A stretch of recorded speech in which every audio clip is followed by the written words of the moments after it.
Ողջույն սիրելի հայրենակիցներ, եթերում Նոյանտապանն է։ Եվ այժմ մենք զրուցելու ենք լրագրող Անի կենտրոնի նախագահ պարոն Թաթուլ Հակոբյանի հետ։ Ողջույն եմ պարոն Հակոբյան, շնորհակալ եմ, որ եկել եք ստուդիա։ Գիտեմ, որ նոր Երևան եկաք, Երևանում չեք բնակվում եւ դրա համար մի քիչ դժվար է ձեզ հետ կապ հաստատելը, քանի որ իսկ անհրաժեշտությունը երբեմն լինում է։ Շնորհակալ եմ, որ եկել եք։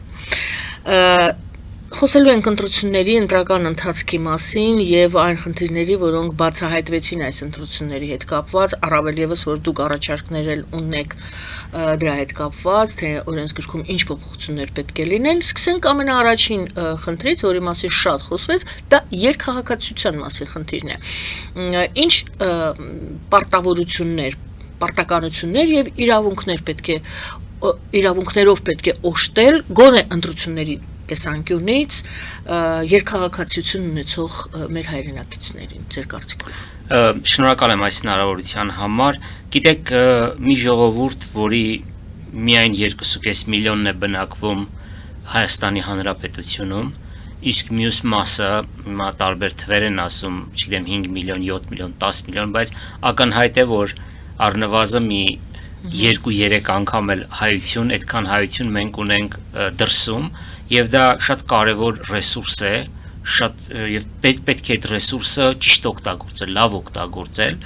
եւ ընտրական երկխաղացությունն էլ, երկխաղացության մասին օրենքն էլ իմ կարծիքով շատ ճիշտ օրենք է, որ մենք ընդունել ենք եւ միայն աշխարհում միայն մենք չենք, էլի, շատ երկրներ կան, որոնք այս հնարավորությունը տալիս են, հատկապես այն երկրները, որոնք ունենում են մեծ սփյուռքներ։ Հետևաբար ես կարծում եմ, որ երկխաղացության օրենքը ճիշտ օրենք է, իսկ նրանց ընտրություններին մասնակցությունը էլի ճիշտ օրենք է, պայմանով, որ իհարկե նրանք գան եւ քվեարկեն Հայաստանի Հանրապետությունում։ Տեսեք, եթե մարդը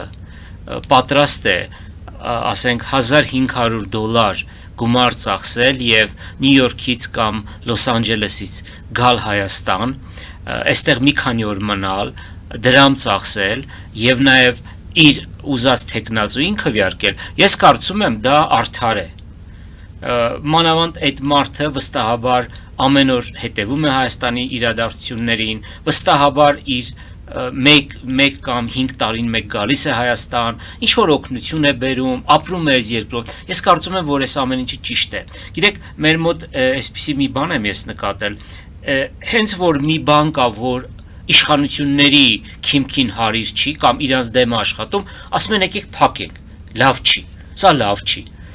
Հիմա այս խոսակցությունը ինչից սկսեց, նրանից որ ընդդիմությունը իբր 100,000 մարդ պիտի բերել եւ ես անկեղծորեն ասած չգիտեմ 100,000 մարդ բերել են թե չեն բերել, բայց ես մի բան կարող եմ ասել, իմ աչքերի տեսած կարող եմ ասել, ես ապրում եմ մի տարածքում, որը Հայաստան-Ռուսաստան ամենամեծ սահմանադուռն է, այսինքն Վրաստանի տարածքի Բագրատաշեն անցակետում եւ այդ օրերին ես հետեւել եմ որևիցե արտառոց բան տեղի չի ունեցել։ Ուրեմն այս 100,000-ի մասին խոսակցությունը, չգիտեմ, հավանաբար ուռճացված էր կամ չեմ ուզում որևէ պիտակումներ կպցնել։ Ուզում եմ ասել, հենց որ բան եղավ, վտանգ զգացին իշխանությունները, որ Ռուսաստանից եկողները կքվեարկեն ոչ իրենց օգտին, միանգամից այս մասին են խոսում։ Ինչ կլիներ, եթե այդ մարդիկ նրա իշխանությունների օգտին քվեարկեին։ Ուզում եմ ասեմ, պետք չէ որ մենք ուրեմն ինչ որ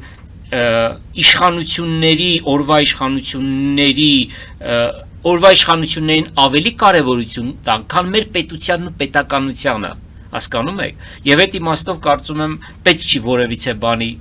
դիպչել, ու պարզապես պետք է լավ աշխատել եւ թույլ չտալ։ Նույն ձևով հիմա ասում են, որ կաշառք են բաժանելու, բռնեք ձեռքները, բայց այսքան իրավական համակարգ ունեք,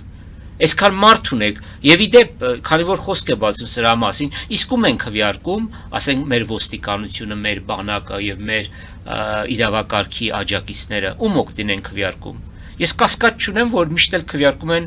իշխանությունների օգտին։ Դա վերահսկվում է, այսինքն իշխանությունը գիտի ում է տվել ոստիկանը, տվյալ ոստիկանը ձայն։ Նայեք, մեծ հաշվով, եթե դու մենակ ես այդ քվեախցիկում եւ որևէ մեկը քեզ չի հսկում, ու քեզ թելադրողը միայն քո ուղեղն է եւ քո խիղճը, Իհարկե ոչ, բայց մենք գիտենք, որ Հայաստանում ցավոք դեռևս այդ փուլը չենք մենք հաղթահարել,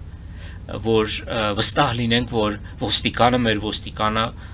հաստատ կարող է ցանկացած քվեարկություն կատարել։ Ներքին ցենզուրա է, հա, գործում։ Այո, ես կարծում եմ այո։ Ներքին վախեր, ներքին վախեր, մտահոգություններ, որ կարող է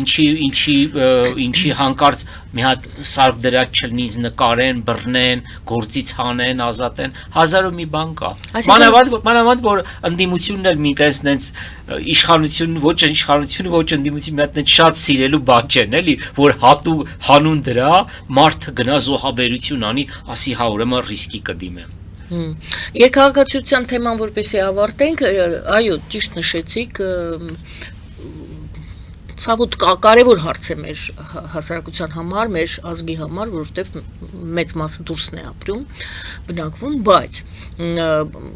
եւ այո, ճիշտ եք, իշխանությունների կողմից ընդհանրապես հասարակությունը քննարկում է ընդհանրապես թույլ չտալ, որ իրենք քվեարկեն կամ քվեարկեն այն դեպքում, եթե բնակվում են Հայաստանում կամ չգիտես ինչ պայմանների պետք է նրանք համապատասխանեցնեն, բայց արդյոք օրենքով ինչ որ ձևով չի պաշտպանվում մյուս հատվածը հասարակության, ովքեր ասում են մենք այստեղ ենք ապրում, դուք դուրսն եք ապրում, դուք ինչու պետք է գաք, որոշեք, թե մենք ինչպես պետք է ապրենք եւ ով պետք է ղեկավարը լինի մեր երկրի։ Ինչու է քաղաքական գործընթացների մեջ դուք խառնվում, եթե դուք տարիներով Հայաստանում չեք ապրում։ Ինչ կպատասխանեք այդ հատվածին հասարակության, որպեսզի հարց է բարձրացնում։ Իհարկե, ես որպես Հայաստանի բնակիչ, Հայաստանում ծնված, ապրած, ամբողջ կյանքս եւ մինչեւ կյանքիս վերջին օրը ապրող մարդ, այդ հարցադրումը իրոք բան ունի, լեգիտիմ իրավունք կա, էլի, որ այո, ես ու դուք հավանաբար շատ ավելի կարևոր ենք այս երկրի համար, քան դրսում բնակվողը։ Ես դե այդպես չեմ կարծում, ճիշտն ասած, դուք այդպես չեք կարծում։ Հա, նայեք, ես համարում եմ, որ այո, Հայաստանի բնակչությունը, Հայաստանում ապրողները շատ ավելի կարևոր են, բայց ինչ ասենք այն մարդու մասին, որը Հայաստանում չի բնակվում, բայց իր տված օգուտը, իր տված օգնությունը, իր տված եւ դա մենակ բան չէ, էլի, դա ֆինանսական բանով չեմ էլի ասում, շատ ավելին է, քան օրինակ իմ տվածը, հա, էլի ես ուզում եմ օրինակը իմ վրա բերեմ։ Ասենք մարդ, որի անունը երբ որ տալիս են, ամբողջ աշխարհում բան են անում, ասում են, հայ է նա։ Ասենք ինչու ենք նրա արժեքը մենք թերագնահատում։ Խոսքը գնում է քաղաքական գործընթացներին մասնակցելու մասին, ոչ թե ընդհանրապես Հայաստանի կյանքին կամ նեցուկ լինելու մեր խնդիրներին կամ մեր ուրախությունները կիսելով մեզ հետ։ Խոսքը գնում է քաղաքական որոշումների, չէ որ ազգային ժողովում երկպալատանի ազգային ժողովի մասին էր խոսքը ժամանակ առ ժամանակ խոսքը գնում եւ ասում էին, որ Սփյուռքը եւս պետք է իրավունք ունենա։ Էր այդ տեսակետը առաջ տանում, շատ լավ հիշում եմ, այո։ Եվ դրան հակադարձում էին, ասում էին, երկքաղաքացիները չպետք է, չգիտեմ դա օրենքով ամրագրված է թե չէ, ես չեմ ստուգել, գուցե դուք ասեք, եթե տեղեկացված եք։ Ասում են այդտեղ լրտեսություն կարող է լինել, գործակալ կարող է լինել, դու չես կարող վստահ լինել, որ երկքաղաքացին պաշտպանում է տվյալ քո Հայաստանի Հանրապետության շահը, այլ ոչ թե այն երկրի, որի երկքաղաքացին է նաև նա։ Դրա համար դա էր հիմնական բացատրությունը եւ պատրվակը եւ պատճառը, որով մերժում էին Սփյուռքի մեր հայրենակիցներին քաղաքական որոշումներ կայացնել Հայաստանում։ Բայց տեսեք, իրավունքը տալիս են ընտրություն։ 35 տարի մեր անկախ պետականությունը արդեն գոյություն ունի եւ լրտեսության բազմաթիվ դեպքեր են եղել եւ ոչ մեկը սփյուռքահայ չի եղել։ Այսինքն ինչի ենք միանգամից ապրիորի միանգամից մտածում, որ նա բան լրտեսություն է։ Եվ գիտեք ինչ կա, էլի այստեղ բանի խնդիր կա, բայց եթե դու պետություն ես, այդ բանով որնայք պետք է մենք փակվենք, ասենք բան ենք անում, հա, Կորեա դառնանք, օրինակ Հյուսիսային Կորեա, ասենք որ հա մենք հանկարծ լրտեսություն չլինի, դրա համար բայց մենք չէ որ ունենք անվտանգության ուժեր, ինչի համար են, եւ հետո գիտեք ինչ կա, այս դարում, այս դիջիտալ, այս թվային դարում մի քիչ ես չեմ ուզում էլի սառը պատերազմի փշալարերի մտածողությամբ մենք առաջնորդվենք, գիտեք, մենք կարծում Եթե մենք այդպիսի սփյուռք չունենային, գուցե այդպես էլ կարվեր, բայց մենք մեծ սփյուռք ունենք, ճիշտ է, մենք ընդհանրապես մենք չենք ընտրության խնդիր է, եթե մենք ուզում ենք ինչ ասեմ, այնպիսի քաղաքականություն վարենք, որ ավելի ու ավելի մեզ եւ սփյուռքին, այսպես ասեմ, առանձնացնենք իրարից, թող այդ քաղաքականությունը ընդունվի, դա էլ տարբերակ է, դա էլ մոտեցում է։ Պարզապես իմ կարծիքով ճիշտ մոտեցումը այն է, որ սփյուռքը հնարավորինս ներգրավված լինի Հայաստանի կյանքում, որովհետեւ կրկնում եմ, սփյուռքը շատ կարեւոր ներուժ է Հայաստանի Հանրապետության ապագայի համար։ Շնորհակալ եմ եւ հիմա կանդրադառնամ դուք ձեր Facebook-յան ձեր էջում 3 առաջարկ եք ներկայացրել ընտրական օրենսգրքի հետ կապված ես կարծում եմ հետաքրքիր կլինի որպեսզի դուք բարձրաձայնեք եւ մենք քննարկենք ինչու՞ չէ մեր դիտողը մեր լսարանից եւս կարող են մեկնաբանություններով արձագանքել ձեր առաջարկներին այն որ ընտրական օրենսգիրքը փոփոխության նորոգման, արդիականացման կարիք ունի, դա արդեն երևի թե բոլորն են հասկանում, մի ամբողջ կուսակցություն, բոլորին դեմ եմ կուսակցությունը ստեղծվել էր, հենց միայն այդ տրամաբանությամբ, որ պետք է այնտեղ փոփոխություններ արվեն։ Եկեք անդրադառնանք ձեր առաջարկություններին։ Առաջարկում եք առաջինը ընտրելու իրավունք ունեցող քաղաքացիների մասնակցությունը ընտրություններին դարձնել պարտադիր։ Շարունակությունը ձեզ։ Նայեք, այդ առաջարկը ես դա դրեցի եւ դա ինձ հետաքրքիր էր թե Facebook-յան իմ ընկերներն ու հետևողները ինչպես դրանք արձագանքեն, շատ տարբեր են արձագանքել, նաև շատ դեմ եղողներ են եղել, բայց այդ առաջարկը ես օդից չեմ վերցրել, կամ էլ ինչ-որ գյուղում նստած տունը որոշել եմ, որ մի հատ բան ասեմ։ Աշխարհի 25 երկրում դա գործում է։ Եվ ինչու եմ այդ առաջարկն արել, որովհետև այս ընտրություններում հատկապես ես տեսա, թե ինչքան մարդիկ ինչպես են իրենց կամքով գնում ընտրություններին մասնակցելու։ Գիտեք, այս ընտրությունների մասին շատ վատ բաներ էին ասում միջև ընտրությունները, որ էսա բերում են մարդկանց եւ հազար ու մի բան էին, չի ասում։ Բայց ես որ հետեւում եմ, գիտեք, ես ընդհանրապես մի հատ փոքր գյուղում եմ ապրում, կարող է քաղաքում պատկերը այլ է եւ ես ասում եմ, այն ինչ որ տեսել են իմ աչքերը այդտեղ, էլի։ Ես տեսնում եմ մարդկանց, որոնք տնից առավոտ շուտ եւ ես մեր գյուղում հերթ եմ տեսել, այնտեղ որտեղ ես ապրում եմ, այդ ընտրելու վայրը մոտավորապես 45-50 մետր է հեռու եւ ես բալկոնում նստած ես հետևում էի, որ հենց որ հերթ չլինի գնամ ես քվյարկեմ։ Եվ մեկ էլ կեսօրից հետո այնտեղից ինձ ձայն տվեցին, այսինքն արի քվյարկի, արդեն մարդիկ քչացել են։ Այսինքն այդպիսի բան ես չէի տեսել, երբ որ մարդիկ նախանձախնդիր կերպով առավոտ շուտ գնացել են եւ ամեն մեկը իր ընտրությունը կատարել էր։ Այսինքն եթե այսպես մեր քաղաքացիները մոտավորապես 60% քվյարկություն է, չէ՞ եղել։ Ինչի եմ ասում, որ պարտադիր դարձնենք, որպիսի այն տանը նստողները, որոնք ալարում են, դե ասում են ինձանից բան կախված չի, մեկում էլ ընտրեմ սրանք են մնալու, եւ այլն, չէ, հազար բան եմ վերում, որ այդ մարդը մտածի, որ չէ, իմ մասնակցությունը պարտադիր է եւ ինչքան շատ տոկոսը բարձր լինի, այնքան Հայաստանի ազգային ժողով, որը ամենաներկայացուցչական մարմինն է երկրում, ավելի մեծ արտահայտություն կունենա ազգային ժողով ավելի մեծությամբ կարտահայտի բնակչության բոլոր խավերի ցանկություններն ու իղձերը, տեսակետները։ 60% շատ լավ թիվ է։ Բայց ապահովեց այդ ձեր ասած լայն ներկայացումը։ Դե 60%-ը բավականին կարծում եմ դե ինչու ոչ։ Արդյունքներ ուրեմն հետ են գալիս, ինչ ազգային ժողով ձևավորվեց։ Դե ազգային ժողով ձևավորվեց, որտեղ ըստ էության անցել է 4 ուժ, մեկին ապօրինաբար թույլ չեն տալիս, իդեպ ասեմ ես այդ ուժին չեմ քվյարկել, չմտածեն էլի մարդիկ, որ ես բարգավաճ եմ ընտրել, դրա համար եմ ասում, չէ, ապօրինաբար այդ ուժին դուրս թողեցին, եւ նայեք մյուս տոկոսները ինչքան տոկոսներ են բան արել, բայց իմ առաջարկների մեջ այդ տոկոսների թիվն էլ կա, հաջորդ առաջարկներից մեկն էլ հենց դա է, չէ, որ ընտրական բանը իջեցնել, ցենզը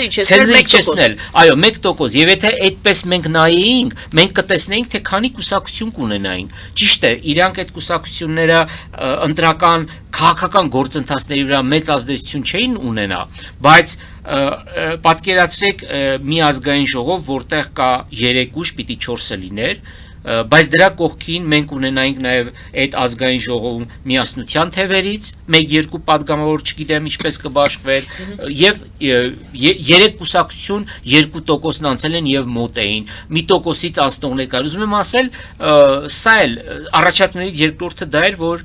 էլի աշխարհի տարբեր երկրներում ընդունված է։ Պարզապես դուք 60%-ը, այո, ասում եք, լավ է գնալ ընտրությունների, ընդ որում պարտադիր որպեսի գտան, որպեսի հնարավորինս մեծ լինի ներկայացվածությունը, ճիշտ է, բայց հիմա մենք ունեցանք 60%, ինչը 48% էր լինում, 46% էր լինում, մի խոսքով, սա բավականին լուրջ, իհարկե 59 չգիտեմ ինչքան էր, բայց թիվը մեծ է, տոկոսը բարձր է։ Բայց մենք ունեցանք այն, ինչի մասին խոսում ենք մինչ ընտրությունները, նույն պատկեր ունեցանք, այո, 2 կամ պլյուս Բարգավաճը պարզ չի կանցնի, թե չէ, Բարգավաճ Հայաստանը եւ Նիկոլ Փաշինյան, այսինքն ներկայացվածություն չկա, այսինքն ձեր այս առաջի կետը պետք է երկրորդի հետ գործի այդ ձեր 1% ասածը կամ 2% շեմը հաղթահարվի, որպեսզի ձեր ասած տարբերակը ստացվի։ Թե չէ այս դեպքում, եթե 4 եւ բարձր տոկոս է պահանջվում, ելի մենք ունեցանք այն ինչ ունեցանք, փոշիացում բառը օգտագործեցիք, ելի իրար վիրավորում են, իրար մեղադրում են, մարդիկ իրար ինքնապաշտպանվում են այդ քաղաքական կուսակցությունները, իրենց մեղադրում են, որ իրանք փոշիացրեցին ձայնը։ Չէ, ես այդպես չեմ մտածում ճիշտն ասած, ուզում եմ 2 բառով ասել, 2 բան իմ համար անհասկանալի է, որ օրինակ որոշ կուսակցություններ ասում են, ասենք Քոչարյանը չպիտի մասնակցի, որովհետեւ եթե նա մասնակցում է, նա ապահովում է Նիկոլ Փաշինյանի վերընտրությունը։ Ներողություն, հավասար դաշտ է բոլորի համար, բոլորն իրավունք ունեն մասնակցելու, այդ թվում Ռոբերտ Քոչարյանը, Նիկոլ Փաշինյանը, երրորդ նախագահը, առաջին նախագահը, բոլորը իրավունք ունեն մասնակցել եւ այդ խոսակցությունները ինձ համար անընդունելի են։ Ինչ վերաբերում է ձայներ փոշիացնելուն, էլի ես չեմ համարում, որ ձայներ են, մտել են ձայներ փոշիացնել։ Մարդիկ ունեն քաղաքական նպատակներ, ամբիցիաներ, այսպես ասեմ, հա, եւ այդ ամբիցիաներին հնարավորություն հենց ընտրություններն են, այո, կար քաղաքական ուժ, որը 0 էր ստացել, դա նշանակում է հանրությունը նրան ոչ էր ասել, բայց կային, որ 1%, 2%, այո, իհարկե, ես գիտեք ինչ կա, օրինակը տամ, եթե օրինակ Հայկ Մարությանը մի քիչ Երևանում քիչ նստեր եւ ավելի լավ աշխատեր, ուզում եմ ասեմ ինքը կարող էր լինել այդ ուժերից մեկը, օրինակն եմ ասում, որովհետև իրար այս նախորդ ընտրություններում Երևանի քաղաքապետը ինքը բավականին մեծ տոկոսներ էր հավաքել, նույնը միասնության թևերը բավականին լավ քարոզարշավ իրականացրեցին, այսինքն եւ հետո մի անգամով չենք էլի ուզում սահմանափակվենք, հիմա մյուս ընտրություններում գուցե իրենք ավելի լավ կաշխատեն։ Եղավ ձեզ համար ինչ որ չեմ ասում շատ զարմանալի եւ անակնկալ, բայց ինչ որ հետաքրքիր պահ, որ ինչ որ կուսակցություն հետաքրքիր արդյունք ստացավ, կամ պլյուսով կամ մինուսով։ Նայեք, ուրեմն միջև ընտրությունները իմ ձեռքի տակ կային սոցիոլոգիական հարցման արդյունքներ հանրային, դրանցից 3-ը անցել կացրել մի կազմակերպություն, եվրոպական մի կազմակերպություն, որը չհրապարակվեց, պարզապես այդ եվրոպական կառույցի հետ ես աշխատում եմ եւ ներսից գիտեմ դա, եւ այն տոկոսները, որ կանխատեսում էին, շատ մոտ էին, բավականին մոտ էին, սխալմունքը մի քիչ սխալմունք եղավ Կարապետյանի հետ կապված, ավելի շատ էին պատկերացնում, ավելի քիչ էին տալիս, միշտ ավելի քիչ էին տալիս, այո, եւ իրաններ, ուրեմն նաեւ քիչ էին տալիս նաեւ Քոչարյանին, բայց Քոչարյանի ռեյտինգը այդ հարցումներով անընդհատ բարձրանում էր։ Մենք տեսնում էինք դա, բայց էլի մի քիչ շեղումը շատ էր, բայց ընդհանուր պատկերը որ կար, այդ թվերը մոտավորապես ճիշտ արտահայտեցին իրավիճակը։ Այսինքն ձեզ համար ոչ մի անակնկալ չկար եւ հիմա քանի որ ավարտվել է ըստ այդ հարցումների օրինակ, միասնության թվերը 2-ից 3% էր ստանում։ Ուրեմն շնորհապետական կուսակցությունը 2-3% էր ստանում։ Դե մոտավորապես այդպես էր։ Ճիշտ է։ Մենակ կարծում եմ Դոգը կարող էր հաղթահարել, ինքը միշտ ստանում էր 3-ին մոտ այդ հարցումներով, եթե նա հնարավորություն ունենար ուղղակի մասնակցել ընտրություններին։ Կամ նախորդ ընտրությունների ժամանակ այլ թիմ էր։ Թիմը փոխվել է, չէ՞։ Դա էլ կա, բայց Դոգի թիմը փոխվել է, բայց նախորդ համաձայն թիմի մեջ մտնում էին մարդիկ ձայն տվեցին։ Դոգը միայն Դոգին հո չէին տվել, այսինքն միայն Վարդան Ղուկասյանը չէր այնտեղ ներկայացված, այնտեղ թիմ կար։ Թիմը փոխվել է, դրա համար ցուցանիշները գուցե եւ դրա համար փոխվել է։ Այդ իմաստով որ այդպես մեծ փոփոխություն ինձ համար չկար։ Մեծ փոփոխություն չկա։ Մանավանդ որ հանրային տրամադրություններն էր ես երբ որ նայում էի եւ գիտեք ինչ կա, եթե չլիներ այս վերջին ապօրինությունը, սա ես համարում եմ ապօրինությունը որն է։ Նկատի ունեմ ԿՀ-ի կողմից Բարգավաճ Հայաստանին ուղղակի քաղաքական պատվեր է իջեցվել։ Հիմա դուք կարող եք ասել վերահաշվարկը չանցկացնելը, չէ՞, երևի թե դա։ Այո, իհարկե, կամ ոչ թե կոնկրետ չեն ասել Բարգավաճ Հայաստանը չմտնի, վերահաշվարկ չի թույլ տրվել։ Թե ես խալվում եմ։ Գիտեք ինչ կա, եթե ուրեմն չեղյալ են համարել 3 ընտրատարածքների թվերը, դա նշանակում է պետք է նոր ընտրություններ դնեին։ Եթե չեն դնում, նշանակում է օրենքը խախտել են։ Եվ ես տպավորություն ունեմ, որ սա վերևից ասված բան էր, որ Բարգավաճ Հայաստանը չպիտի անցնի խորհրդարան։ Եթե այս ապօրինությունը չլիներ, որը ամենամեծ ստվերը նետեց ընտրությունների վրա, ես կարծում եմ, այն տոկոսները, որ կային, ընդհանուր առմամբ արտահայտում էին Հայաստանի բնակչության տրամադրություններն ու ցանկությունները։ Բարգավաճի 4%-ը եւս։ Բարգավաճի ըստ այդ 4 կամ չգիտեմ, 4-ին պլյուս էլի։ Մեր հարցումներով Բարգավաճ Հայաստանի առաջի բանում, առաջի հարցումների ժամանակ 7% էր։ Այդքան բարձր։ Այդ ձեր ասած այդ եվրոպական Այո, որը չի հրապարակվել։ Հետո սկսեց իջնել, հետո երրորդի ժամանակ ավելի իջավ, կարծում եմ շատ ուժեղ ազդեցություն թողեց Անդրանիկ Թևանյանի հետ կապված այդ աղմկահարույց դեպքը, որը ես աղմկահարույց եմ անվանում ոչ թե նրա համար, որ ինչ-որ քննադատում եմ նրան, բացարձակապես ոչ, որովհետև մարդու մեղավորությունը պետք է ապացուցի դատարանը։ Եվ այդտեղ էլ ես լուրջ կասկածներ ունեմ։ Այն աղմուկը, որը բարձրացրեց իշխանությունը այդ անձի եւ կուսակցության հետ կապված, եւ այդ աղմուկը եւ Անդրանիկ Թևանյանի նկատմամբ արված այս գործողությունները եւ կենտրոնական ընտրական հանձնաժողովի այդ շատ կասկածելի, ես կարող եմ ասել, ապօրինի այս վերջի քայլը, նրանց ուրեմն վերահաշվար բանաներ վերընտրությունը։ Այո, ես կարծում եմ դա շղթայի տարբեր մասերն էին, որոնց նպատակն էր Գագիկ Ծառուկյանին դուրս դնել խորհրդարանից։ Այդ 5 մանդատը օրինակ ինչ պետք է փոխեր Փաշինյանի համար կամ ինչ է ավելացրել Փաշինյանին Գագիկ Ծառուկյանի չմտնելը ստանում են 3/5, այդ կարևոր է, եւ երկրորդ ես հիմա չեմ կարող այդ հարցը պետք է տալ պարոն Փաշինյանին, բայց 1000 մի պատճառ կարող է լինել, սկսած նրանից անձնական հակակրանք համակրանքից, վերջացրած, որ շատերը համարում են, որ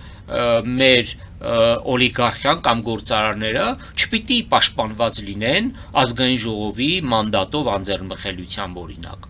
Դա հեշտությամբ իրանք բան չունեմ ասելու։ Չէ, եթե այդպես ենք նայում, կարելի է յուրաքանչյուր ապօրինության դիմել։ Ասենք օրենքի յուրաքանչյուր օրենք կարելի է եւ ի վերջո օրենքները ստեղծվել են, որ ստեղծում են նրա համար, որպեսզի դրանք շրջանցեն, դրանք ոտնակոխ անես եւ այլն եւ այլն։ բայց ակնհայտ էր, որ կրկնում եմ ես Գագիկ Ծառուկյանի նկատմամբ ոչ մի բան չունեմ, ոչ նրա ընտրողն եմ եղել, ոչ համակրանք ունեմ նրա նկատմամբ։ Դուք փաստն եք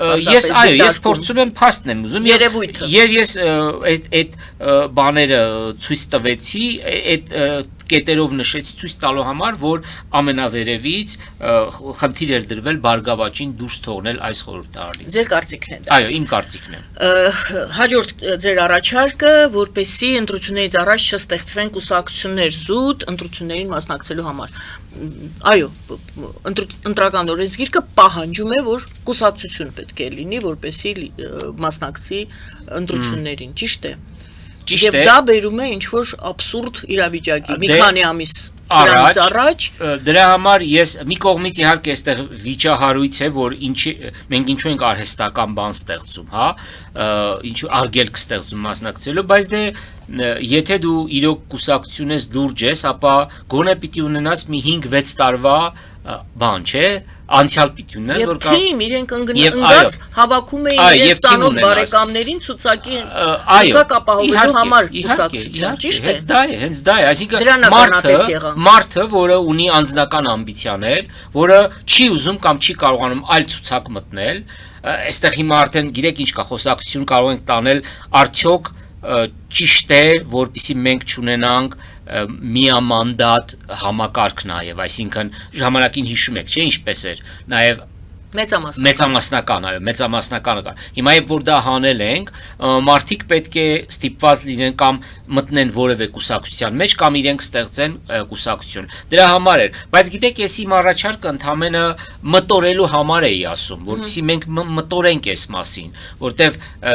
Չէ, դե արհեստական է, բոլորն են դա հասկացել, որ այդ կուսակցությունները արհեստական ստեղծված էին զուտ ընտրություններին մասնակցելու համար եւ ամենացավալին այստեղ այն է, որ դա չի կարգավորվում, այսինքն նրանք իրավունք ունեին ստեղծվելու եւ կից մեծ կուսակցությանը կից փոքր կուսակցություններ են ստեղծվում, որպեսզի օգտագործեն ընտրությունների հարթակը, նախընտրական հարթակը, այսինքն իրենք մասնակցում էին այդպիսի տպավորություններ, դուք ասեք համաձայն եք։ Համաձայն եմ իհարկե, ես տեսնում եմ հարթակը որպեսզի ճանապարհ հարթեն մեծ մայր, այսպես ասած, մայր կուսակցության համար։ Ես նաև նկատում եի, որ որոշ կուսակցություններ ընտրություններին մասնակցում էին եւ ոչ թե իրենց ծրագրերն էին ներկայացնում, այլ բաների ընդդիմությանը քննադատելու համար էին եկել։ Այսինքն չեմ հասկանում, կուսակցությունը մասնակցում է ընտրություններին, ոչ թե իր ծրագրերն առաջարկում, այլ բան է անում, այլ քննադատում է իշխանությանը կամ գովաբանում է իշխանությանը։ Այսինքն նրանք օգտագործում են հարթակը, պարզապես հարթակը, բայց այդ 7 միլիոնը, որ վճարում են եւ չեն հավաքում անհրաժեշտ տոկոսը, այդ փողը, այսինքն այդ գումարով նրանք գովազդային ժամ էին առնում եթեր դուրս գալու, բանավեճին մասնակցելու, հա, երևի թե ընտրապայքարի մեջ մասնակցելու իրավունք։ Նայեք, եթե մարդը ուզում է ինքը լինել հանրային դրամ էր, չէ՞ կարծեմ։ Ես կոնկրետ թիվը չեմ հիշում։ Ես էլ չեմ, քանի որ եթե մարդը ուզում է լինել հանրային դեմք, պարտադիր չէ, որ նա լինի կուսակցության անդամ։ Հանրային դեմք լինելու համար բացարձակապես կարևոր չի որևէ Հմեկը չէ, հմեկը անվճար ժամ է տրամադրում։ Հա, դա ուրիշ բան է։ Բանավեճի ժամանակ դու կարողանում ես, բայց մեծ հաշվով, եթե մարդը ինքը հանրային է, հանրային դեմք է, ապա կարող է հանրային դեմք դառնալ նաև առանց հանրային հեռուստատեսության։ Դե արհեստական, այո, մենք տեսնում ենք, որ ֆիկտիվ, fake այդպես ինչ որ քաղաքական գծեր են, խճճում են հասարակությանը, խճճվում է հասարակությունը։ Համաձայն եմ, իհարկե։ Բայց մյուս կողմից դու չես կարող ասել, դու թույլ ես տալի, ասենք Միացյալ Նահանգներում երկու խոշոր կուսակցություն կա, դու չես կարող, այսինքն չգիտեմ, օրենսգրքով կարող ես գալ հասնել նրան, որ երկու կուսակցություն լինի Հայաստանում։ Ասում են Հայաստանի նման փոքր պետությունը ունի, ասենք 19 կուսակցություն է գնում ընտրությունների, իսկ այնտեղ 2, օրինակ։ Դժվար, դա իհարկե արդեն քաղաքական մշակույթի խնդիր է եւ դա մտածելու տեղ է։ Այո, դա, բայց արհեստական չեմ կարծում, արհեստական եւ ով է որոշելու, որոնք են ներկուսակցությունները։ Դե սա էլ է արհեստական, նա էլ է դառնում արհեստական։ Գիտեք ինչ կա, հիմա եթե այս տրամաբանությամբ նայենք, հիմա այսօր ԿՊ-ն է, չէ, Հայաստանում ամենամեծ իշխող կուսակցությունը, հա, բայց 91 թվականին չկար ԿՊ, 96-ին էլ չկար, 2000-ին էլ չկար, 2017-ին Դե Սերժ Սարգսյանն չէր ասում 7 մանդատ ունեք ընդհանուր, 7 մանդատով էս եկել։ Դե հենց դա եմ ասում։ Փաշինյանին էր ասում։ Հիմա եղել է ՀՀՇ, բայց ՀՀՇ չկա, եղել է հանրապետական, բայց ոնց որ թե խամրում է։ Ուզում եմ ասել, այդ ով է որոշելու, որոնք են այդ երկու կուսակցությունները։ Հեռու ենք դեռ այդ կարգավորումներից։ Եվ դուք կին վարչապետ եք առաջարկում մեր, ինչ ասեցիք, կուզենայի որ մեր հաջորդ վարչապետը կին լինի։ Դե դա էլ մշակույթի, քաղաքական, ես կուզենայի իրավամբ եմ ասում, որովհետև Հայաստանը շատ տղամարդկանց տեղ է, շատ տղամարդկանց աշխարհ է, այսպես ասենք, հա։ Եվ բավականին ես օրինակ երբ որ հետևում եմ այս դեբատերին, ինչքանով որ կարողանում եի, մենք ունենք իհարկե ես չեմ ուզում արհեստական դա ամեն ինչը լինի, որտեվ երբ որ մարդիկ ընդդեմ կանանց են խոսում, սա մի բան է, բայց երբ որ դու հենց այնպես կանանց ես առաջ բերում, դա էլ մի բան չէ, որտեվ արժանինքներով պետք է, չէ, առաջնորդվել եւ ոչ թե այլ դու կին է թե տղամարդ է։ Պարզապես կնոջ դեպքում ես միշտ մտածել եմ, որ շատ ավելի կունենանք շատ ավելի ոչ բռնությամբ տրամադրված Հայաստան, մենք կունենանք, չգիտեմ, ես մտածում եմ, որ կանանց ավելի շատ ներգրավվածությունը քաղաքական գործընթացներին ավելի ու ավելի մեզ դարձնում է ոչ վուլգար, այսպես ասեմ, հա, որտեղ երբ որ միայն տղամարդիկ են հավաքված լինում, գիտեք, սա էլի զուտ անձնական իմ զգացողությունն է, պարզապես ես կուզենայի, որ մեր հաջորդ վարչապետը կին լիներ, բայց էլի պետք է առաջնորդվեք նրանով, որ կապ չունի բազմակողմանի գիտելիքները եւ մյուս բաները կարող են եւ կին ունենալ եւ տղամարդ ունենալ Եթե կինը պատրաստված է, ինչու ոչ։ Օրինակ շատերը Քոչարյանի թիմում տեսնում էին։ Իհարկե։ Կին առաջնորդ։ Եվ գիտեք Քոչարյանի անունը տվեցիք, քանի որ գործի բերումով նաեւ այսպես ասեմ, մի մոնիտորինգային գործ է անում, ես կարծում եմ լավագույն քարոզարշավը իրականացրեց Ռոբերտ Քոչարյանի թիմը, իսկ վատագույնը իրականացրեց Կարապետյանի թիմը։ Իմ համար այնքան ակնհայտ էր սա, այս երկու ընդդիմադիր ուժերը, որոնք անցել են խորհրդարան, չէ՞։ Մի դեպքում Քոչարյանի թիմը իրոք շատ լավ, լրիվ քաղաքական տեքստեր էի ես լսում։ Հիմա մի կողմ եմ ես թողնում դնել, թե Քոչարյանի մասին ինչեր է ասվել, ինչեր է գրվում։ Քաղաքական ճանապարհ են անցել։ Շատ կարևոր է, իհարկե, հա։ Իսկ բանի թիմը, Կարապետյանի թիմը, չգիտեմ, տպավորությունն է, որ շատ փող կար, բայց չկար ճիշտ բան, էլի աշխատանքի ճիշտ ձև։ Բայց դրա հետ մեկտեղ այնուամենայնիվ Սամվել Կարապետյանը ավելի շատ ձայն ստացավ, քան Քոչարյանը։ Հա, որովհետև քարոզարշավը իսկապես համարում են, շատերն են համարում տապալված։ Այո, տապալված, բայց նաև պետք է մենք հաշվի առնենք, որ ընդհանրապես ընդդիմության քվեարկողները մեր ժողովրդի ոչ թե ինչ որ գաղափարական բանով են քվեարկում, այլ որպեսզի ազատվեն գործող ռեժիմից։ Մենակ այսօրվա ընտրությունների համար չեմ ասում։ Եթե մենք նայում ենք, չէ, միշտ ժողովուրդը գնում է, ձայն է տալիս այն ուժին, որը տեսնում է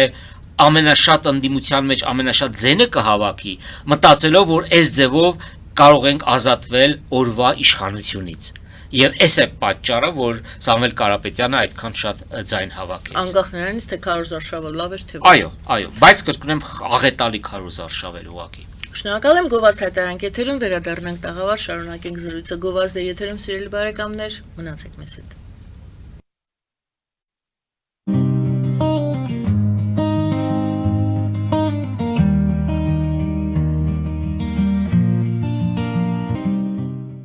Ֆելիչե ժամանակակից ատամնաբուժական կլինիկա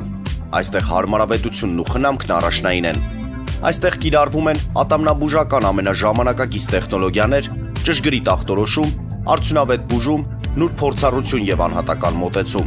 Սկսած սովորական մանրուքներից մինչև առաջադեմ ընթացակարգեր, այստեղ դուք գտնվում եք բարձր որակավորում ունեցող եւ փորձառու ատամնաբուժական մասնագետների ձեռքերում։ Մեր բարեկամական եւ հյուրընկալ անձնակազմն այստեղ է յուրաքանչյուր այցը հաճելի դարձնելու համար։ Ֆելիչե, Ձեր առողջ եւ ամենաերջանիկ շպիտը սկսվում է այստեղից։ Եկեք եւ բացահայտեք նորարարության, փորձագիտության եւ կարեկցանքի կատարյալ համադրությունը։ Երևան Փոստը Գրանադայի ուզում տեղեկացնում է։ Դրամական փոխանցումներ 1%-ով։ Օդանավով 1 պաունդը 2.99։ Նավով ուղարկեք 1 արկղ, երկրորդ արկղը անվճար։ Ավտոմեքենաների փոխադրում անհավատալի արժեքներով։ Ինչպես նաև կահույք եւ մեծ չափի բեռների փոխադրում։ Jackpot հագուստի խանութը երկրորդ մասնաճյուղն է բացել Գլենդելի սրտում, որտեղ կարող եք ձեռք բերել եվրոպական եւ ամերիկյան ընտիր հագուստեղեն, կոշկեղեն, աքսեսուարներ, պայուսակներ ամենահարմար արժեքներով։ Նաև կարող եք ցանկացած ապրանք պատվիրել եւ ձեռք բերել կարճ ժամանակում։ Jackpot-ի Գլենդելի հասցեն է 1135 North Pacific Avenue, հեռախոս 818 813 2252։ Jackpot հագուստի լավագույն կենտրոնը Գլենդելում։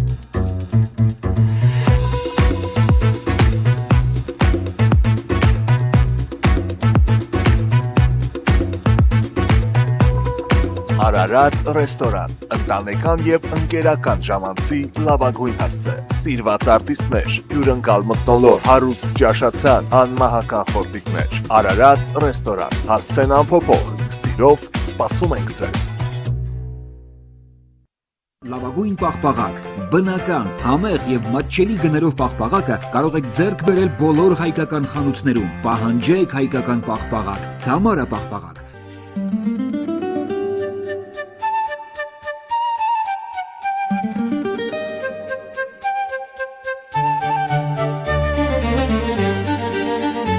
Նոյան տապան տպարան, Նոյան տապան հրատարակչություն, շարվածքից մինչև տպագրում, զանգահարեք, գրեք, այցելեք,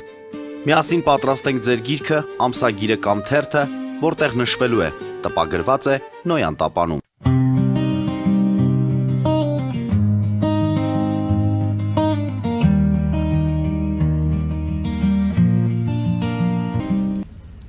Սիրելի հայրենակիցներ, հիշեցնեմ, որ Թաթուլ Հակոբյանի հետ ենք զրուցում, լրագրող Անի կենտրոնի տնօրեն։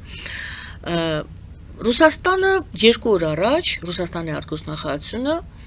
անհասկանալի է թե ինչու, գուցե դուք հասկացել եք, ինձ համար դա շատ անհասկանալի էր, ողջունեց հայ-թուրքական հարաբերությունների լավացումը, ասաց, որ մենք էլի 3 գումարած 3-ը իհարկե հիշեցրեց, բայց մինչ այդ նա Հայաստանի հետ համագործակցության մասին ընդհանրապես չէր խոսում, հակառակը խոսում էր ԵԱՏՄ-ից դուրս խալնելու մասին, հապկից ասում են մենք կմտածենք, թե ինչպես վարվենք Հայաստանի հետ, համագործակցություն չկա եւ ավելին ասում են Հայաստան գնում է դեպի Եվրոպա, Եվրոպան մեր թշնամին է, ով որ Եվրոպայի հետ է թշնամի է եւ այլն թշնամի էինք մենք եւ Նարիշկինի երեկվա հայտարարությունը եւս այդ ոճի մեջ էր եւ մեկ էլ արտգործնախարարությունը հայ-թուրքական հարաբերություններ է ողջունում։ Ինչպես դուք ընկալեցիք, ինչ հասկացաք դուք, ինչու։ Դրան նախորդած մի քանի ուրեմն տեղեկատվական հոսքեր էին եղել թուրքական մամուլում, համաձայն որի Թուրքիան պատրաստվում է բացել Հայաստանի հետ սահմանը սկզբնական շրջանում Ալիջան մարգարա հատվածում Արաքս գետի վրա Երևանից մի 30-40 կիլոմետր հեռավորության վրա է այդ անցակետը։ Ես կարծում եմ դրանով է պայմանավորված եւ թվում է, որ իրավամբ թուրքերը ուզում են օգտագործել այս հնարավորությունը եւ բացել, վերջ տալ Հայաստանի շրջափակմանը, բացել սահմանը եւ Թուրքիան այն պետությունն է, որը հասկանում է, որ հայ-թուրքական սահմանի բացումը միայն հայ-թուրքական սահմանի բացում չէ, որովհետև եւ Թուրքիայի ընկալումով, եւ Ռուսաստանի ընկալումով հայ-թուրքական սահմանը երկար ժամանակ եղել է խորհրդային թուրքական սահման։ Հասկանում եք եւ կան այստեղ զգայունություններ եւ ես կարծում եմ որ կողմերը միմյանց այս մասին տեղեկացնելու հավանաբար ինչ որ նպատակ են հետապնդում եւ դրանով էր պայմանավորված որ Ռուսաստանը տեղեկանալով որ նման գործընթաց է սկսում ինքը ողջունում է այս գործընթացը։ Որ ինչ Դե Ռուսաստանը միշտ է ողջունել, Ռուսաստանը երբեք չի ասել, որ մենք դեմ ենք, որպեսզի հայ-թուրքական սահմանը բացվի, թեև մենք հասկանում ենք, որ հայ-թուրքական սահմանին կանգնած ռուս սահմանապահների ներկայությունը եւ Գյումրի 102-րդ ռազմակայանը հենց արդարացվել է տասնամյակներ շարունակ նրանով, որ եթե ռուսները այստեղ չլինեն, թուրքերը կգան մեզ կուտեն, մեզ կկոտորեն այսպես եթե կարելի ասել, չվիրավորենք, հա, կգան մեզ կնեղեն կամ, հա, եւ հիմա կարծեք թե Թուրքիան նման քայլ է անում եւ Ռուսաստանը հավանաբար չի ուզում ցույց տա, որ ինքը դեմ է այդ գործընթացին եւ ասում է, որ մենք խնդիր չունենք, մանավանդ որ դա տեղի է ունենում Թուրքիայի արտգործնախարարի այցի ֆոնին։ Ես կարծում եմ նաև սրանով է պայմանավորված, բայց իհարկե սա միայն երևացող մասն է, թե այդ ներսում, որտեղ ռուս-թուրքական հարաբերությունները այնքան շատ ծալքեր ունեն եւ այնքան պայմանավորվածությունների ու բանի տեղ ունեն, ով կպատկերացներ, որ օրինակ 20 թվականի 44-օրյա պատերազմից առաջ կլիներ ռուս-թուրքական պայմանավորվածություն, թեև հիմա կարող են ասել իսկ կա այդպիսի փաստաթուղթ, չկա այդպիսի փաստաթուղթ, բայց գոնե մենք գիտենք, որ օրինակ Ռուսաստանի նախկին պաշտպանության նախարար Շոյգուն դա համարել էր ռուս-թուրքական շիանալի գործողություն, հասկանում եք, եւ նաեւ այդ տրամաբանությունն էր դա ցույց տալիս, որ այստեղ կար պայմանավորվածություն։ Հետևաբար ես կարծում եմ, որ այն հարցերում, որտեղ ռուսներն ու թուրքերը իրար հետ տալու առնելու, մրցակցելու, համագործակցելու տեղ ունեն, նրանք այդ մասին հայտարարում են։ Ես կարծում եմ սրանով է պայմանավորված։ Փաստորեն ասում եք անուղղակիորեն Ռուսաստանը ավետում է, որ Թուրքիան կարող է բացել եւ հետագայում ասում է տարածաշրջանային եկեք լինենք, մենք էլ այդտեղ 3 գումարած 3 է հիշացնում։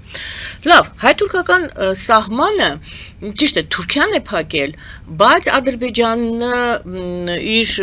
կարելի ասել Ադրբեջանն է փակել նաև։ Իհարկե։ Ադրբեջանը շատ լուրջ ազդեցություն ունի։ Հիմա եկեք տեսնենք հայ-թուրքական սահմանը եթե բացվում է, թեկուզ ամբողջությամբ չի բացվում, թեկուզ շնացիկ դիրի մասին խոսում են, որ ոնց որ թե առևտրային հնարավորություն կունենան սահմանային ուրեմն շրջանները իրար հետ աշխատելու, բայց դեռ երրորդ երկրներ, դիվանագիտություն եւ այլն դրանց համար է իրենց համար է բացվում։ Ադրբեջանը նշանակում է, որ թույլտվություն տվել է Թուրքիային։ Կարծում եմ այո։ Եթե թույլատվություն է տվել, հետ են գալիս Դիլիջանում Հայաստանի եւ Ադրբեջանի ներկայացուցիչի ուրեմն հանդիպմանը։ Բառացիորեն նույն օրը տեղի ունեցավ հանդիպումը, նույն օրը Ռուսաստանից ստացանք այդ ողջունելը։ Եվ Նիկոլ Փաշինյանի սահմանադրական մեծամասնություն չստանալու փաստը։ Այս բոլոր puzzle-ի մասերը դնում ենք այսպես սեղանի վրա եւ փորձում ենք հասկանալ, որ դեպքում Ադրբեջանը կարող է ասել այո, համաձայնվել, որ հայ-թուրքական սահմանը բացվի, եթե Նիկոլ Փաշինյանը չունի սահմանադրական մեծամասնություն, ուստի չի կարող անցկացնել սահմանադրության հետ կապված հանրաքվե եւ ներառել Ադրբեջանի պահանջը, այսինքն Ադրբեջանի պահանջը չի բավարարվում, եթե ես սխալվում եմ, որտեղ որ սխալվում եմ, դուք շտկում եք եւ ասում եք ձեր տարբերակը։ Ադրբեջանի այդ պահանջը հանել, այնտեղ, չգիտեմ, անկախության հռչակագրի հղումը եւ այլն, հիշատակումը չի բավարարվում։ Դիլիջանում հանդիպում են, հանդիպման հետ զուգահեռ խոսվում է հայ-թուրքականի ինչու է արդյոք Ադրբեջանը գնում է Հայաստանի հետ հարաբերությունների լիակատար, նորմալ, խաղաղության պայմանագրի շրջանակներում հաստատմանը, թե ոչ։ Նայեք, նախ ես չեմ կարծում, որ Դիլիջանում Արմեն Գրիգորյանի եւ Հիկմետ Հաջիևի հետ հանդիպումը կապված էր հենց դրա հետ, այսինքն այնպես չէր, որ հենց արագ-արագ պայմանավորվել են։ Ես կարծում եմ, որ այդ հանդիպումը ավելի վաղ էր պայմանավորված եղել, ուղղակի համընկավ այս իրադարձությունների հետ։ Սա ուղղակի Այս իրադարձությունը ո՞րն է։ Նկատի ունեմ հայ-թուրքական։ Այո, հայ-թուրքական։ Ես հայ-թուրքականը կապում եմ պարզապես Ադրբեջանի հասկացա, այո։ Թույլ տալ կամ թույլ չտալու կամ առարկելու հետ։ Նայեք, Ամեն դեպքում Ադրբեջանը տեսնում է, որ Հայաստանում իշխանության է մի քաղաքական ուժ, որը ցանկանում է ավելի անում է ամեն ինչ, որպեսզի բավարարվեն իր պահանջները, մասնավորապես ուրեմն անկախության հռչակագրի հղումը սահմանադրության առաջաբանից հանելու այդ պահանջը եւ հիմա հավանաբար մի քանի տեսակետ կարելի ասել, որ Ադրբեջանը գուցե որոշել է, որ պետք չի այդքան սեղմել եւ հիմա լավ առիթ է, որպեսզի հարաբերություններ հաստատվեն, որովհետեւ հայ-ադրբեջանական հարաբերությունների հաստատումը նաեւ Ադրբեջանին է օգտակար, շատ օգտակար, ճիշտ է, հայկական հայ քաղաքական վերլուծական դաշտում այն տեսակետն է անդադարեցում, որ Ադրբեջանին պետք չի որ խաղաղություն հաստատի Հայաստանի հետ, այդ մեզ ամենակ պետք է, ես չեմ հասկանում, իսկ ով ասում որ Ադրբեջանին պետք չի, ինչու պետք չի, չէ որ Հայաստանի հետ խաղաղության հաստատումով իրենք Ռուսաստանի հետ հարաբերություններում այլ դիրքերից կարող են խոսել, այսինքն այնպես չի որ հայ-ադրբեջանական հարաբերությունների հաստատումը բացառապես Հայաստանի իշխանությունների օրակարգն է, այդպես չի, ես այդպես չեմ մտածում, եւ Ադրբեջանը ստացել է ավելին քան պիտի ստանար, եւ ինչն է խանգարում, եւ ի վերջո քաղաքական, ի վերջո Իլհամ Ալիևը լուրջ քաղաքական պետական գործիչ է, անկախ նրանից թե նրա մասին ինչ են տասնամյակ ասել Հայաստանում եւ գուցե նա էլ հասկանում է որ սա ճիշտ մոմենտումն է, ճիշտ պահն է հենց այս պահին Հայաստանի հետ հաստատել հարաբերություններ։ Մեկը դա որ Ադրբեջանը այո կարող է վերանայած լինի եւ այդքան այդ ձևով այլևս չպնդի որ Հայաստանը հանի։ Կարող է այնպիսի մի տարբերակ լինի, որ ադրբեջանցիները մեզանից այլ բան են ուզում փոկել, չգիտեմ։ Սրանք բացառապես իմ մտորումներն են եւ ես չունեմ ինսայդերական, այսինքն ներսից տեղեկատվություն չունեմ։ Չեմ բացառում, որ նաեւ Թուրքիան եւ Միացյալ Նահանգներն են ճնշումներ բանեցնում Ալիևի վրա։ Հա, մենք կարող ենք ասել, որ իհարկե Ալիևն է թուրք-հայկական սահմանը փակ պահում, բայց նաև հասկանում ենք, որ Թուրքիան ազդեցության լուրջ լծակներ ունի Ադրբեջանի վրա, ճիշտ է հակառակն էլ կա։ Հիմա նաև Տրամփն է ներգրաված այդ գործընթացում, Տրամփի հեղինակությունն է դրված եւ այնպես չի, որ Իլհամ Ալիևը այդպես կարող է այդպես աշխարհի մեծերին այդպես հանգիստ ասել ոչ ու դրա համար չվճարել։ Ուզում եմ ասել շատ ինֆորմացիա չունեմ, բայց դատելով այս ամեն ինչից տպավորություն ունեմ, որ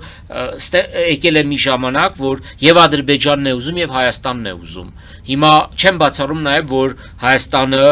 ինչ որ երաշխիքներ տված լինի, որ մի ձևով այս բանը անցկացնենք։ Հիմա չգիտեմ մի ձևով անցկացնելը որն է, չգիտեմ որն է, բայց կարող է նաեւ դա լինել։ Այսինքն Ադրբեջանին տրված լինի բան,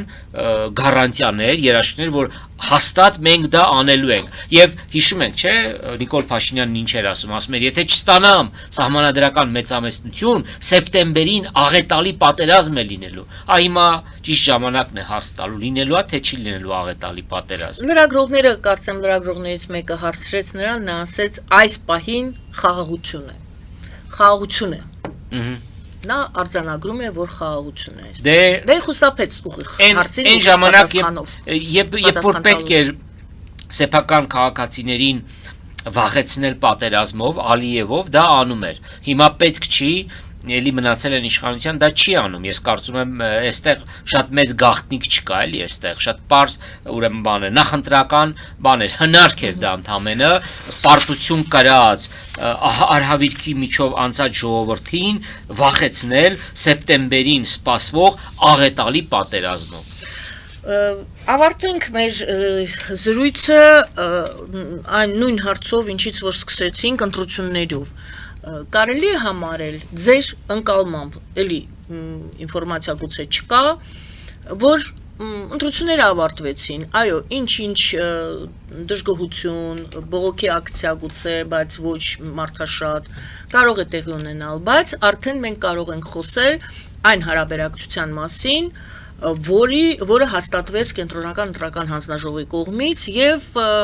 Նիկոլ Փաշինյանը հաստատապես վարչապետ ընտրվեց, լինելու է եւս 5 տարի Հայաստանի վարչապետը։ Նայեք, էլի պիտի կրկնեմ այն ինչ որ ասացի խոսակցության ընթացքում, եթե չլիներ Բարգավաճ Հայաստանին ի սկզբանե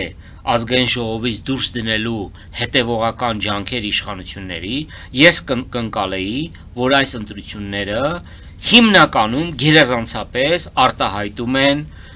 մեր Հայաստանի քաղաքացիների տեսակետներն ու ցանկությունները։ Այո, շատ է խոսվել աննախադեպ նույնիսկ բառն է օգտագործվել ընտրակաշարքի մասին, ընդդիմությունն ասել է, որ իշխանությունները վարչական ռեսուրս են գործածել, հիմա հավանաբար երկուսն էլ կա, բայց այս ամենով հանդերձ ես կհամարեի, որ այս ազգային ժողովը ընդհանուր առմամբ, հետևաբար նաև կառավարությունը, այո, լեգիտիմ է արտահայտում է մեր ժողովրդի ցանկություններն ու ակնկալիքները եւ տեսակետները, բայց Բարգավաճ Հայաստանին դուրս դնելով հատուկ խորհրդարանից, ես համարում եմ, որ այս խորհրդարանը ուրեմն լեգիտիմության հետ կապված լրջագույն խնդիր ունի։ Հիմա մենք պատմության մեջ ունեցել ենք շատ վատ ընտրություններ, նախագահական ընտրություններ եւ այդ ընտրությունների արդյունքում ձևավորված ոչ լեգիտիմ իշխանություն, բայց նրանք շարունակել են իշխել։ Հիմա նույնն էլ սրա հետ կապված։ Իմ գնահատականը, մեր գնահատականը, քաղաքական գնահատականը, այսինքն Բարգավաճ Հայաստանին դուրս դնելով այս ազգային ժողովը ես համարում եմ, որ օրինականության, այսինքն լեգիտիմության հետ կապված լրջագույն խնդիր ունի։ Կարող է որևէ բան չլինել, կարող է շատ հանգիստ 5 տարի կառավարեն, բան չունեմ ասելու, բայց զուտ ասում եմ այն ինչ որ հետևել որպես հետևոր դիտորդ այս ընտրական գործընթացի։ Դա հիմնական հաղթաթուղթն էր Փաշինյանը հիշում եք, ասում էր ես լեգիտիմ վարչապետ եմ, լեգիտիմ իշխանություն է մեր իշխանությունը։ Ընդհանրապես 18 թվականին ես համարում եմ, որ Փաշինյանը լեգիտիմ է եղել, 21 թվականին անգամ պարտությունից հետո ինքը լեգիտիմ է եղել, այս դեպքում ես նրա լեգիտիմությունը կասկածի տակ եք։ Կասկածի տակ եմ անգամ ոչ թե դնում։ կասկածի, այլ հայտարարում եք, որ Այո, համարում եմ, որ այո, քաղաքական իմաստով համարում եմ, որ լեգիտիմության հետ կապված մենք լրջագույն խնդիր ունենք։ Շնորհակալ եմ։ Ես եմ շնորհակալ։ Շնորհակալություն սիրելի հայրենակիցներ, Անի կենտրոնի տնօրեն լրագրող Թաթուլ Հակոբյանի հետ էինք զրուցում, զրուցում Արմեն Գայանի Հարաքելյանը, բարին ձեզ։